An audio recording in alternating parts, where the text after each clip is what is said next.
తిరుమల లడ్డు కల్తీ వివాదంలో సుప్రీంకోర్టు అయితే ఎట్టకేలకు స్వతంత్ర దర్యాప్తునకు అయితే ఆమోదం తెలిపింది. ఇదే అంశానికి సంబంధించి మరింత సమాచారం మా associate input editor Nagesh live లో అందిస్తారు.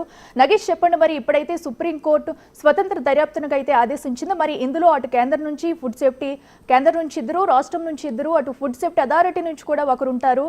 మొత్తం 5 సభ్యులైతే సిబిఐ పర్యవేక్షణలో దర్యాప్తు చేపట్టాలన్నట్టు కూడా సుప్రీంకోర్టు అయితే నిర్ణయించింది. దీనికి సంబంధించి అప్డేట్స్ ఏంటి? అంటే ఈ కమిటీకి అయితే టైం ఫ్రేమ్ అయితే నిర్ణయించలేదు సుప్రీంకోర్టు. కానీ కోట్లాది మంది ప్రజల విశ్వాసానికి సంబంధించిన అంశం అని చెప్పి సుప్రీంకోర్టు అభిప్రాయపడింది. ప్రజల విశ్వాసాలకు సంబంధించిన అంశం అని చెప్పి జస్టిస్ గవాయ్ అలాగే విశ్వనాథ్ బృందంతో కూడిన 2 సభ్యుల జడ్జిల బృందం అభిప్రాయపడింది.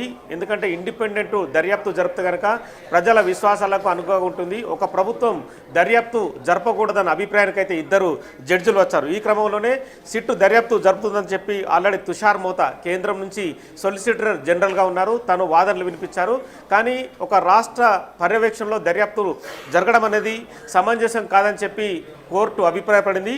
మొదట గవాయ్ సిబిఐ దర్యాప్తు జరిపితే బెటర్ అనే యాంగిల్లో కూడా తీసుకొచ్చారు. అంటే వాదనల సమయంలో సిబిఐ దర్యాప్తు జరిపితే ఎటువంటి ప్రలోభాలు కానీ ఎటువంటి అనుమానాలు కూడా ఉన్నాయి. ఇండిపెండెంట్ బాడీ దర్యాప్తు జరిపితే కనుక విషయాలు కూడా బయటికి క్లియర్గా వస్తాయి. ఎవరికి అనుమానాలు ఉన్నాయి, ఇది రాజకీయ ప్రేరేపితం కూడా కాదు, రాజకీయ ఆరోపణలు కూడా తదుపరి రావని చెప్పి కూడా గవాయ్ అలాగే విశ్వనాథ్కు సంబంధించిన జడ్జిలు 2 అభిప్రాయపడ్డారు. అలాగే ప్రైవేటుకు సంబంధించిన కొందరు పిటిషన్లు కూడా దాఖలు చేశారు. 2 లాయర్లు కూడా రాజశేఖర్ రావు అలాగే సత్యకుమార్ కూడా వాన్లో కూడా వాదనలు వినిపించడానికి ప్రయత్నం చేశారు. కానీ సుప్రీంకోర్టు ఒకటే చెప్పింది, ఇది ఒకటే పిటిషన్ కింద మేము పర్యవేక్షిస్తాం, కేంద్రం పర్యవేక్షణలో దర్యాప్తు జరగాలని చెప్పి భావిస్తున్నాం. కాబట్టి సిబిఐ డైరెక్టర్ ప్రవీణ్ సుద్ నేతృత్వంలో 2 సిబిఐకి సంబంధించిన పోలీసు అధికారులు ఉంటారు. అలాగే ఏపీ సిట్కు సంబంధించిన 2 పోలీసు అధికారులతో పాటు food safety standard authority of India FSSAI నుంచి కూడా ఒకరు అంటే కమిటీలో నిపుణులుగా ఉంటారు. అంటే దర్యాప్తు జరిగే క్రమంలో లడ్డు ఎక్కడైతే తయారవుతుందో ఆ ప్రాంతానికి వెళ్ళడం, అలాగే జూలై 6న అలాగే 12న 2 ట్యాంకర్ల నెయ్యి తిరుమలకు సప్లై చేయబడ్డదని చెప్పి ఆరోపణలు జరుగుతున్న క్రమంలో ఆ ట్యాంకర్లు వచ్చే ప్లేస్కి కూడా ఖచ్చితంగా టెక్నికల్కు సంబంధించిన అంశాలని ఫుడ్ సేఫ్టీ ఏదైతే ఉన్నారో FSSAI నుంచి కూడా నిపుణులు ఉండడం వల్ల నెయ్యిని టెస్ట్ చేయడం కావచ్చు, అప్పుడు వచ్చిన లడ్డూలు ఏవైతే ఉన్నాయో పందుకొవ్వు నెయ్యితో తయారైందన్న ఆరోపణల నేపథ్యంలో ఆ నెయ్యిని స్టాండర్డ్గా టెస్ట్ చేయడం కోసం కమిటీ సభ్యుని నియమించారు. అలాగే అంటే తుషార్ మహతా సొలిసిటర్ జనరల్ అయితే ఆల్రెడీ ఆంధ్రప్రదేశ్ నేతృత్వంలోని సిట్టు దర్యాప్తు జరుగుతుంది. ఇప్పటికే కొన్ని విషయాలు కూడా సేకరించారు. దర్యాప్తు కూడా ముమ్మరంగా ఉందని చెప్పినా కూడా కేంద్రం మాత్రం కపిల్ సిబాల్ అలాగే సుబ్రహ్మణ్య స్వామి కూడా సపరేట్గా తనకు తానే వాదనలు వినిపించుకున్నారు. కపిల్ సిబాల్ వాదనలను కూడా ఇందులో ఏకీభవించింది. ఎందుకంటే రాష్ట్ర బృందం నేతృత్వంలో దర్యాప్తు జరపడం వల్ల ఒక పార్టీ మీదే ఆపాదించే అవకాశం ఉంటుంది. ఖచ్చితంగా కేంద్రం దర్యాప్తు జరపాలి, సిబిఐ దర్యాప్తు జరపాలని చెప్పి కపిల్ సిబాల్ సీనియర్ న్యాయవాది డిమాండ్ చేశారు. కానీ ఆ కపిల్ సిబాల్ వాదనలతోని ఏకీభవించింది. తుషార్ మహతాని కూడా ఇదే విషయంపై ప్రశ్నించింది. అంటే కేంద్రం దర్యాప్తు జరిపితే మీకేమన్నా అభ్యంతరమా, రాష్ట్రం నుంచి దర్యాప్తు జరపాలన్న డిమాండ్ మీకేమైనా ఉందంటే కూడా తుషార్ మహతా కేంద్ర పర్యవేక్షణలోనే దర్యాప్తు జరపాలని చెప్పి కూడా తను కూడా కోరాడు. స్వతంత్ర దర్యాప్తు సంస్థ విచారణ జరిపితే కనుక నెయ్యి ప్రామాణికత ఏంది, నెయ్యికి సంబంధించిన పంది కొవ్వు ఆయిల్ కలిసిందా లేదంటే వేరే మిగతా సంబంధించిన ఏమైనా కల్తీ నెయ్యి జరిగిందన్న విషయాలను కూడా బయటకు వస్తాయని చెప్పింది. కానీ ఏదైతే ఈ కమిటీకి సంబంధించిన 5 సభ్యుల బృందం ఏదైతే ఉందో వాటికైతే టైం ఫ్రేమ్ చేయలేదు. ఇప్పటికైతే సుప్రీంకోర్టు సిబిఐ డైరెక్టర్ ప్రవీణ్ సూద్కి ఆదేశాలు జారీ 2 సంబంధించిన కమిటీ సభ్యుల్ని పోలీసుల్ని వాళ్ళు ఆ కమిటీలో ఉండాలి. అలాగే ఏపీ సిట్కు సంబంధించిన ఎవరైతే ఉన్నారో పోలీసులు వాళ్ళిద్దరు ప్లస్ FSSAI నుంచి కూడా ఒకరు ఉంటారు. వీళ్ళందరూ 5 బృందం సభ్యులు ఏపీలో ఈ వారంలో వాళ్ళంతా కూడా జాయిన్ అవుతారు. జాయిన్ అయిన తర్వాత ప్రస్తుతం దర్యాప్తు జరుగుతున్న తీరును కూడా వాళ్ళు పర్యవేక్షిస్తారు. అంటే నిన్న మొన్నటి వరకు సుప్రీంకోర్టులో పిటిషన్ రాకముందు ఏపీ పోలీసులు దర్యాప్తు సిట్టు పేరిట జరిపారు. కాబట్టి వాళ్ళ నుంచి ఎలాంటి దర్యాప్తు క్రమం జరిగింది, నెయ్యిలో ప్రామాణికతకు సంబంధించిన కావచ్చు, ఎలాంటి వివరాలు సేకరించారు, దర్యాప్తులో ఇన్వెస్టిగేషన్లో మీరు సేకరించిన అంశాలు ఏంటి, అవన్నీ కూడా పిన్ టు పిన్ సేకరించే అవకాశం కనిపిస్తుంది. ఆ విషయాన్ని కూడా వీళ్ళు తీసుకునే అవకాశం కనిపిస్తుంది. తీసుకున్న తర్వాత స్వతంత్ర దర్యాప్తు సంస్థ అప్పుడు ఉన్న ఈఓలు కావచ్చు, అప్పుడున్న ఏదైతే టీటీడీ మెంబర్లు కావచ్చు, టీటీడీ చైర్మన్ కావచ్చు, అప్పుడున్న కమిటీని విచారించే అవకాశం కనిపిస్తుంది. అప్పుడు ఎవరైతే ఆంధ్రప్రదేశ్ ప్రభుత్వంలో వైఎస్ జగన్ ప్రభుత్వం ఉంది, అప్పుడు ఎవరైతే దేవాదాయ మంత్రి ఉన్నారో ఆ మంత్రిని కూడా విచారించే అవకాశం కనిపిస్తుంది. ఎందుకంటే ప్రపంచంలో ఉన్న కోట్లాది మంది భక్తులకు సంబంధించిన అంశాన్ని రాజకీయ ప్రేరేపితం కావకూడదని చెప్పి సుప్రీంకోర్టు పదే పదే చెప్తుంది. అంటే ఒక పార్టీ మీద ఒక పార్టీ ఆరోపణలు చేసుకోవచ్చు, కానీ దేవుణ్ణి మత విశ్వాసాల అంశంతో కూడిన దేవుణ్ణి రాజకీయాలకు లాగొద్దని చెప్పి డైరెక్ట్గానే కామెంట్ చేసిన నేపథ్యంలో అప్పుడు సంబంధించిన మంత్రిని, అప్పుడు టీటీడీ చైర్మన్ని, కమిటీ సభ్యుల్ని వాళ్ళందరినీ కూడా క్లీన్గా విచారించే అవకాశం కనిపిస్తుంది. ఒకవేళ కొంతమంది వ్యక్తులు కుట్రపూరితంగా ఏమన్నా పందికోకు సంబంధించిన నెయ్యిని అందులో కలిపారా, లేదంటే 320 రూపాయలకు 1 కిలో నెయ్యి వస్తుందన్న తక్కువ ధర కూడా తీసుకున్నారన్న ఆరోపణలు కూడా ఇందులో ప్రేరేపితమైనవి. సో ఈ విషయాన్ని కూడా ఎందుకు తక్కువ ధరకు నెయ్యి కొనాల్సి వచ్చిందన్న అంశాన్ని కూడా ఖచ్చితంగా పొందుపరిచే అవకాశం కనిపిస్తుంది. అంటే నగేష్ మీరు ఒకసారి లైన్లో ఉండండి. ప్రస్తుతం మనకి ఇప్పుడు ఈ కేసుకు సంబంధించి పిటిషన్ లాయర్ మాట్లాడుతున్నారు. ఇప్పుడు అది లైవ్లో చూద్దాం. Who is the head of the city? There is no head of. There is 2 will be from CBI, 2 will be from state police, and 1 will be from Food Safety Authority. But Justice Gavai told that CBI director will supervise this matter. CBI director will appoint the two from CBI, and 2 state will be appoint 2 state person from the state, and one. So obviously it will be monitored by all the 5 members. So they will monitor it, and it will be submitted before the central government. Any time bound, sir? There is no time bound. There is no time bound in The this. report will be given to the Supreme Court or to the state government. Report will be submitted to both, and first it will be submitted to the central government, because central government is the main authority. Then central government will look after it. इधर इधर sir एक minute ముఖ్యంగా supreme court yes Nagesh, అయితే ఇప్పుడు చెప్పండి, ప్రధానంగా ఈ కల్తీ నెయ్యి వ్యవహారంలో అయితే ఏఆర్ డైరీ ఎవరైతే నెయ్యి సప్లై చేశారో ఏఆర్ డైరీ కూడా ఉంది. మరి ఏఆర్ డైరీ కూడా వచ్చి బిగిస్తుంది అనుకోవచ్చా? ఎందుకంటే ఇప్పుడు స్వతంత్ర దర్యాప్తు బృందం ఏదైతే ఉందో ఆ బృందం కూడా ఏఆర్ డైరీకి వెళ్ళి అక్కడ చర్యలు తీసుకునే అవకాశం ఉందంట. చెన్నైలోని ఏఆర్ డైరీ కూడా ఏదైతే కమిటీ ఉందో ఆ 4 పోలీసులు కావచ్చు, ఒకరు FSCSI సంబంధించిన కమిటీ నిపుణులు కావచ్చు, వీళ్ళందరూ కూడా ఏఆర్ డైరీకి వెళ్ళి అక్కడ కూడా నెయ్యికి సంబంధించిన పూర్తిగా డీటెయిల్స్ తీసుకొని అక్కడ కూడా ఏదైతే టెక్నికల్గా నెయ్యిని ఎలా టెస్ట్ చేయాలన్న అంశాన్ని కూడా పర్యవేక్షిస్తారు. అప్పుడు ఏదైతే నెయ్యి సప్లై జరిగిందో వాటికి సంబంధించిన రిపోర్ట్లని అప్పుడున్న పేపర్లను కూడా ఖచ్చితంగా తీసుకునే అవకాశం ఉంది. ఇప్పటికే చెన్నైకి సంబంధించిన ఏఆర్ డైరీ తాము ఎటువంటి కల్తీ జరపలేదు, ఈ వ్యవహారంలో తాము క్లియర్గా ఉన్నాము అని చెప్పి వాళ్ళు చెప్పుకొచ్చారు. కానీ ఆ విషయాలన్నింటినీ కూడా ఖచ్చితంగా ఏదైతే 5 స్వతంత్ర దర్యాప్తు కమిటీ ఉందో ఆ కమిటీ పూర్తిగా వివరాలు సేకరించే అవకాశం కనిపిస్తుంది. అప్పటికి సంబంధించిన టీటీడీ చైర్మన్ స్వతంత్ర బోర్డు కాబట్టి అప్పటి టీటీడీ చైర్మన్తో పాటు కమిటీ సభ్యులు, అప్పటి ఈఓ, అడిషనల్ ఈఓ వాళ్ళందరినీ కూడా విచారణ జరుపుతారు. అంటే నెయ్యి అనేది ప్రామాణికంగా తిరుమల తిరుపతి దేవస్థానానికి రావాలన్న అంశాన్ని ప్రజలందరూ గమనిస్తున్నారు. ఎందుకంటే ఒకసారి పంది కొవ్వు సంబంధించిన నెయ్యి అందులో కలిసింది అన్న దాంతో చాలామంది ప్రపంచవ్యాప్తంగా ఉన్న కోట్లాది మంది ప్రజలు కూడా ఒకసారిగా అంటే వాళ్ళంతా కూడా ఒకసారి భయభ్రాంతులకు గురైన పరిస్థితి. అంటే అలాంటి లడ్డును తాము తిన్నామన్న డైలమాలో పడిన పరిస్థితి చాలామంది చర్చించుకున్నారు కూడా. ఈ క్రమంలో స్వతంత్ర దర్యాప్తు సంస్థ అప్పుడు జరిగిన ఏవైతే ఉందో వాటన్నిటికి సంబంధించిన అవశేషాలు కావచ్చు, అప్పుడు జరిగిన విషయాలను కావచ్చు అన్నీ సేకరించిన తర్వాత తదుపరి సుప్రీంకోర్టుకి సీల్డ్ కవర్లో ఒక రిపోర్ట్ని సమర్పిస్తారు. రిపోర్ట్ను సమర్పించిన తర్వాత సుప్రీంకోర్టు మళ్ళీ మిగతా విచారణ కూడా కొనసాగిస్తుంది. అప్పటి వరకు మాత్రం దర్యాప్తు సంస్థ కమిటీ రిపోర్ట్ ఇచ్చే వరకు మాత్రం విచారణ పెండింగ్లో ఉంటుందని చెప్పి స్పష్టం చేసింది.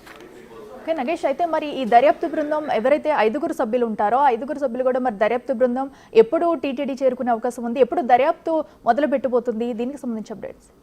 అంటే ప్రవీణ్ సుద్ని సిబిఐ డైరెక్టర్ని సుప్రీంకోర్టు ఆదేశించిన నేపథ్యంలో ఎవరైతే 2 సెలెక్టెడ్ సంబంధించిన జాయింట్ డైరెక్టర్లు కావచ్చు, అందులో ఉన్న అడిషనల్ డైరెక్టర్లు కావచ్చు, ఎవరిని సెలెక్ట్ చేస్తారనేది ప్రవీణ్ సుద్ మీద ఆధారపడి ఉంటుంది. అలాగే ఏపీకి సంబంధించిన 2 సిట్లో ఉన్న అధికారులు అంటే వాళ్ళు కూడా ఎస్పీ స్థాయి IPS స్థాయి అధికారులను కూడా సెలెక్ట్ చేసే అవకాశం కనిపిస్తుంది. అలాగే FSSAI నుంచి కూడా ఒక కమిటీ మెంబర్ని తీసుకున్నారు. అతను కూడా టెక్నికల్గా పూర్తిగా అవగాహన ఉండి నైపుణ్యం కలిగిన వ్యక్తిని కూడా సెలెక్ట్ చేయాల్సిన నేపథ్యంలో ఈ వ్యవహారాన్ని అంతా సిబిఐ డైరెక్టర్ ప్రవీణ్ సూద్ పర్యవేక్షిస్తారు. 5 కమిటీ సభ్యులను నియమించిన తర్వాత మళ్ళీ సుప్రీంకోర్టు కూడా 5 పేర్లను సబ్మిట్ చేస్తారు. సుప్రీంకోర్టు ఇంటర్నల్గా ఓకే అని చెప్పిన తర్వాత అంటే నెక్స్ట్ 10 రోజుల్లో ఈ దర్యాప్తు క్రమాన్ని ముందుకు సాగే అవకాశం అయితే కనిపిస్తుంది. అయితే నగేష్ అయితే ఇప్పటికే సిట్ విచారణ అయితే మొదటి విడత విచారణ అయితే పూర్తి చేస్తుంది. మరి విచారణలో ఎలాంటి విషయాలు దర్యాప్తు చేశారు, ఎలాంటి ఆధారాలు బయటకు వచ్చాయి అనేవి కూడా ఈ స్వతంత్ర దర్యాప్తు సంస్థ అనేది పరిగణలోకి తీసుకునే అవకాశం ఉందంటారా? అంటే ఇన్ని రోజులు గత 10-15 రోజులుగా ఏపీకి సంబంధించిన సిట్ స్వతంత్ర దర్యాప్తు సంస్థ దర్యాప్తు జరుపుతున్న క్రమంలో ఇప్పుడు ఎవరైతే ఏపీ డీజీపీగా ఉన్న ద్వారకా తిరుమలరావు ఆ సిట్ని పర్యవేక్షించారు. ద్వారకా తిరుమలరావు దగ్గరికి 5గురికి సంబంధించిన స్వతంత్ర దర్యాప్తు సంస్థ కమిటీ సభ్యులు ఏపీకి చేరుకుంటారు. మొదట ఏపీ డీజీపీ తిరుమలరావుతో వాళ్ళు సమావేశమైన తర్వాత దర్యాప్తు క్రమాన్ని ఎలా ముందుకు తీసుకెళ్తామన్న విషయాన్ని కూడా వాళ్ళతో చర్చిస్తారు.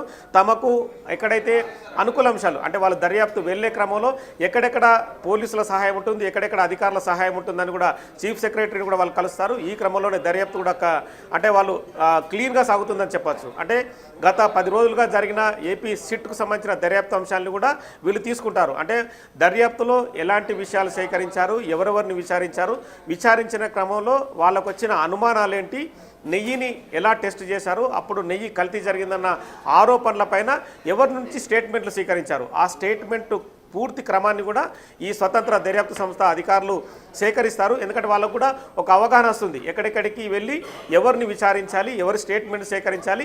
సో ఇవన్నీ కూడా ఒక క్రమ పద్ధతిలో జరిగిన తర్వాత సిట్ ఏదైతే నియమించిన స్వతంత్ర దర్యాప్తు సంస్థ ఉందో సీల్డ్ కవర్లో పూర్తిగా ఆ దర్యాప్తు క్రమాన్ని కూడా సుప్రీంకోర్టుకు అందజేస్తుంది. తదుపరి సుప్రీంకోర్టు ఏం జరిగిందన్న విషయాన్ని ప్రజలకు తెలియజేసే అవకాశం కనిపిస్తుంది.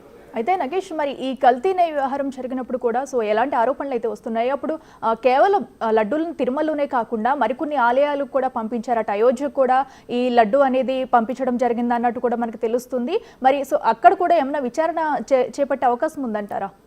లడ్డూలు తయారు చేసిన ప్రాంతం అయితే తిరుమల తిరుపతి దేవస్థానం. అక్కడ నుంచి ఎక్కడెక్కడికి లడ్డూలు వెళ్ళాయన్న విషయాల్ని సేకరిస్తారు. కానీ మిగతా ప్రాంతాలకు సిట్టు బృందం ఏదైతే స్వతంత్ర దర్యాప్తు బృందం వెళ్ళే అవకాశం లేదు. ఎందుకంటే తిరుమల తిరుపతి దేవస్థానానికి నెయ్యి రావడం, ఆ నెయ్యి వచ్చిన ప్రాంతం చెన్నై, ఏఆర్ డైరీ అని చెప్పి ఆరోపించడం, మిగతా ఎక్కడెక్కడ ఏ ప్రాంతాల నుంచి నెయ్యి సేకరించారు ఆ ప్రాంతాలకు మాత్రమే ఆ స్వతంత్ర దర్యాప్తు సంస్థ వెళ్తుంది.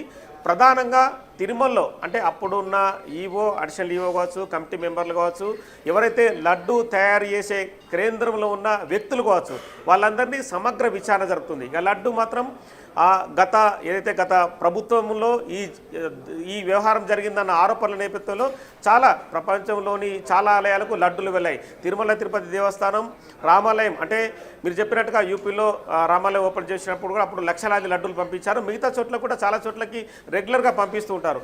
మన తెలంగాణలో కూడా నారాయణగూడ కావచ్చు, జూబ్లీహిల్స్ కావచ్చు, ఇలాంటి దేవస్థానాలకు ఆంధ్రప్రదేశ్లో దేవస్థానాలకు రెగ్యులర్గా పంపిస్తుంటారు. అంటే ఈ ప్రాంతాలన్నింటికి వెళ్లాల్సిన అవసరం లేదు. కేవలం తిరుమల తిరుపతి దేవస్థానంలో ఉన్న లడ్డూలకు సంబంధించిన వ్యక్తుల్ని, అక్కడ లడ్డూలు వచ్చిన ప్రాంతాన్ని పరిశీలించడం, అలాగే ఎక్కడైతే నెయ్యి సప్లై జరిగిందో నెయ్యి సప్లై జరిగిన ప్రాంతాలకు వెళ్ళి దర్యాప్తు జరిపే అవకాశం ఉంది. అయితే నగేష్ ఇక్కడ ఇటు టీటీడీలోనే కాకుండా పలు ప్రాంతాల్లో కూడా పలు ఆలయాల్లో కూడా లడ్డూలు తయారు చేస్తున్న వాటిలో కూడా అక్కడ కూడా లడ్డు అనేది టేస్ట్ చేయాలి, అక్కడ ఎలా ఉంది ఏంటి, ఏమైనా కల్తీ జరుగుతుందా అనేది కూడా ఒకటి బయటకు వచ్చింది. ఇప్పుడు ప్రస్తుతం మిగతా ఆలయాల్లో కూడా అటు ఫుడ్ అథారిటీ సభ్యులు వెళ్ళి దాన్ని గుర్తించే అవకాశం ఉందంటారు. అంటే ఖచ్చితంగా లడ్డు తిరుమల తిరుపతి లడ్డు వ్యవహారాన్ని ప్రామాణికంగా సుప్రీంకోర్టు తీసుకుంది కాబట్టి తిరుమల తిరుపతి లడ్డు అనేది తయారీ కేంద్రంలోనే జరిగింది కాబట్టి తయారీ జరిపేటప్పుడు ఎంత మొత్తంలో నెయ్యి కలుపుతారో మిగతా పదార్థాలు వాటన్నిటికి సంబంధించి కూడా ఖచ్చితంగా టెస్టులు జరిపే అవకాశం కనిపిస్తుంది. ఎందుకంటే లడ్డులో చాలామంది కూడా ఈ మధ్య కాలంలో కల్తీ లడ్డు జరిగిందనే నేపథ్యంలో చాలామంది అప్పుడు కల్తీ జరిగినప్పుడు స్మెల్ వేరుగొచ్చింది, అంటే నెయ్యి స్మెల్ రాలేదు అని చెప్పి కూడా చాలామంది అభిప్రాయాలు వ్యక్తం చేశారు. సో ఈ అభిప్రాయాలన్నింటినీ కూడా కమిటీ ఏదైతే స్వతంత్ర దర్యాప్తు సంస్థ ఉందో వాటన్నింటినీ పరిగణలోకి తీసుకుంటుంది. పరిగణలోకి తీసుకునే క్రమంలో వ్యక్తుల విచారణ కావచ్చు, ప్లేసెస్కి వెళ్ళడం కావచ్చు, నెయ్యి ఎలా తయారు చేస్తారు, నెయ్యిలో కొవ్వు ఎంత శాతం ఉంటుంది, అంటే నెయ్యి స్మెల్ రావడానికి ఆవు నెయ్యికి ఎంత కొలెస్ట్రాల్ ఉంటుంది, మిగతా విషయాలన్నీ కూడా పాల సేకరణ, మిగతా ఏదైతే పద్ధతులు పాటిస్తారో పాల సేకరణ పద్ధతులు కావచ్చు, నెయ్యి తయారు చేసే పద్ధతులు కావచ్చు, వాటన్నింటినీ సమగ్రంగానే పొందుపరిచే అవకాశం కనిపిస్తుంది. వస్తుంది. ఎందుకంటే క్లీన్ రిపోర్ట్ని సుప్రీంకోర్టు ఖచ్చితంగా పర్యవేక్షిస్తుంది. ఎందుకంటే కోట్లాది మంది ప్రజల విశ్వాసానికి సంబంధించిన అంశమని ముందే జస్టిస్ గవాయ్ చెప్పారు కనుక ఖచ్చితంగా రాజకీయ ప్రేరేపితం కాకుండా ఉండాలనేది సుప్రీంకోర్టు అభిప్రాయపడుతుంది. ఈ క్రమంలోనే దర్యాప్తు క్రమాన్ని కూడా చాలా క్లీన్గా, ఎవరికి అభ్యంతరాలు లేకుండా, రాజకీయ ఆరోపణలు లేకుండా దర్యాప్తు క్రమాన్ని ముందుకు తీసుకెళ్లాలని కూడా ఆదేశాలు పేర్కొంది. అయితే నగేష్, మరి ఈ స్వతంత్ర దర్యాప్తు అయిపోయిన తర్వాత సుప్రీంకోర్టు మరి వాళ్ళు దర్యాప్తు చేసిన అనంతరం కూడా సుప్రీంకోర్టుకి ఆధారాలు అనేవి సమర్పించిన తర్వాత మరి సుప్రీంకోర్టు ఎలాంటి చర్యలు తీసుకునే అవకాశం ఉందంటారు? అంటే ఇందులో వ్యక్తుల ప్రమేయం ఎంతవరకు ఉందనేది చాలా ఇంపార్టెంట్ పాయింట్. అంటే ఒకవేళ ఇందులో వ్యక్తులు నెయ్యి కలపడంలో ఖచ్చితంగా క్రిమినల్ కాన్స్పిరసీ, కుట్రపూరితంగా నెయ్యి కలిపి ప్రజల విశ్వాసాలను దెబ్బతీశారని ఎవరిపైన ఆరోపణలు వస్తాయో ఆరోపణలు కాబడ్డ వ్యక్తులు చట్టరీత్యా శిక్షార్హులు అవుతారు. అంటే అందులో చెన్నై ఏఆర్ డైరీ ఉంటుందా, లేదంటే ఇంకో డైరీ ఉంటుందా, నెయ్యి ఎవరు సప్లై చేశారు, లేదంటే లడ్డూ తయారీ క్రమంలో వ్యక్తులు కనుక కిలో 320 రూపాయలకు తక్కువ ధరకు నెయ్యి కొన్నారన్న ఆరోపణల నేపథ్యంలో ఎందుకు తక్కువ ధర కొనాల్సి వచ్చింది, అంటే ఒకవేళ బల్క్గా కొంటే కనుక రేటు తగ్గుతుందా, లేదంటే క్లీన్ అంటే ఆవు నెయ్యి అనేది స్మెల్ వస్తుంటుంది, ఆ స్మెల్ శాతం ఏమైనా తగ్గిందా. సో ఇలాంటి అంశాలని ప్రధానంగా చూస్తారు. ఇందులో కుట్రదారులు ఎవరైనా ఉన్నా కూడా, అంటే డబ్బులు సమకూర్చుకోవడం కోసం నెయ్యిని కల్తీ చేశారన్న ఆరోపణలు ఎవరైనా ఉన్నా కూడా వాళ్ళందరినీ ఖచ్చితంగా చట్టరీత్యా చర్యలు తీసుకునే అవకాశం కనిపిస్తుంది. సుప్రీంకోర్టుకి ఇచ్చే ఏదైతే సీక్రెట్ రిపోర్ట్ ఉందో ఆ రిపోర్ట్లో నెయ్యి కుట్రకు పాల్పడ్డ వ్యక్తులు ఎవరైనా ఉంటే కనుక వాళ్ళ పేర్లు నమోదు చేస్తారు.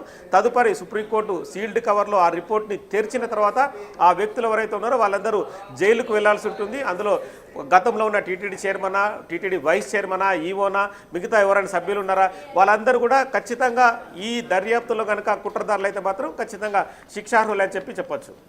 Right Nagesh, thank you.